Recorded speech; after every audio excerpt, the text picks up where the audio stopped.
Hi everyone, this is Mr. Mary with the current event number 4 read aloud. So if you're watching this video, you have opted to listen to me read the current event article number 4. Um, so this article is titled Europe Hopes More Bicycle Trips Will Reduce Emissions, Improve Health. And this is being presented by Newsela. So that is the resource for this article. And it was written a couple of years ago, but I chose this article because I still think it's relevant today. So, from Berlin, Germany. On a cold winter day in Berlin, the sun is only up for about 7.5 hours. Still, many people ride their bikes to work. Marianne Giske rides her bike to work almost every day. This isn't a remarkable occurrence in her life. Giske, who is 55 years old, also rides in the warmth of summer, when Berlin's daylight lasts for almost 17 hours. However, it does make her a success story in a grand design in Berlin and cities throughout Northern Europe to encourage commuters to reduce their car travel and switch to bikes. For Giske, riding a bike is an easy choice. Every day is a good day when it starts with a sunrise you see from your bike, Giske explained. To come home on the bike is to relax and to see everyone else looking very stressed in their cars. The trains are packed. The bike is perfect. In Europe, Berlin is behind. Berlin is aiming to have one of every 5 trips within the city to be made by bike before 2025. To help in this effort, city law offers a tax break for cyclists. For every mile a cyclist commutes, they receive a tax break that's equivalent to 53 US cents. Last year, the city invested $16 million in bike infrastructure. By U.S. standards, Berlin's efforts represent both heavy investment and high goals. By Northern European standards these days, however, Berlin is a follower, not the leader, in the push to encourage cycling. In Copenhagen, 36% of commuters biked to work in 2012. By the end of 2015, that rose to more than 50%. Norway's capital, Oslo, is a city just about as far north as Anchorage, Alaska. These days, the sun is rising after 9 a.m. and setting just after 3 p.m. The city council there has been talking about banning cars from downtown.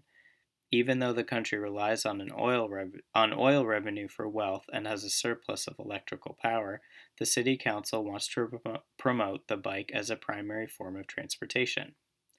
Oslo trying to cut down on car traffic. The council, which is proposing to spend $450 million during the next decade on bike infrastructure, was elected in September on a Bikes First platform. The goal, by 2019, reduce car traffic citywide by 20%. By 2030, reduce car traffic by a third. To get there, the council is considering increasing the daily fee that gas-using cars pay to enter the city. The payoff? Reducing the nation's carbon footprint by 40%. Ola Elvestuen is a member of the Norwegian Parliament's Committee on Energy and the Environment. Last year, at a green transportation conference in Portland, Oregon, Ola said, Oslo wants to become an example for the world. Setting an example means doing better than other places. Amsterdam and many other cities in Northern Europe are already bike-friendly. Many cities build bridges, traffic signals, and parking garages with cyclists in mind. Network of bike paths and protected lanes often make a cycling commute faster than one by car. Bicycling is much cheaper than driving. Stefan Gosling co-authored what might be the most comprehensive study of the costs of travel by cycling versus automobiles. His recent study was called Transport Transitions in Copenhagen, comparing the cost of cars and bicycles.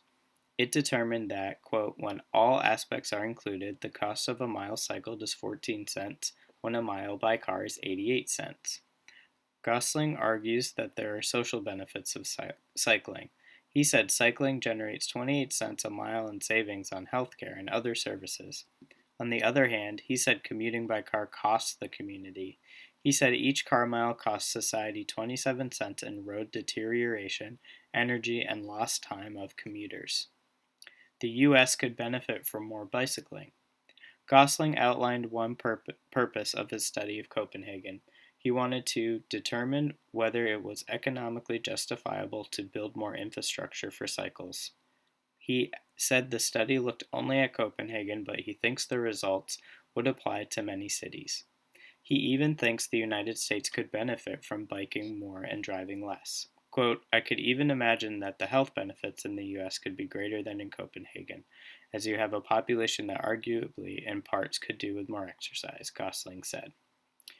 So this article was really interesting to me personally because I like to bike ride. I've actually biked to the middle school before. Maybe a lot of you bike to school, and it's important way to transport yourself to and from certain places. And the interesting thing from this is that more people who are working are turning towards cycling as a form of exercise and as a way to get to work. So I would encourage you actually, since this article is from a few years back, to see if the research and the money that Berlin has put into its bicycling initiative has paid off. I'm sure you'll find some interesting facts on that. And that is it for today for the reading of current event number 4. And I hope you guys have a great rest of your day. Bye-bye.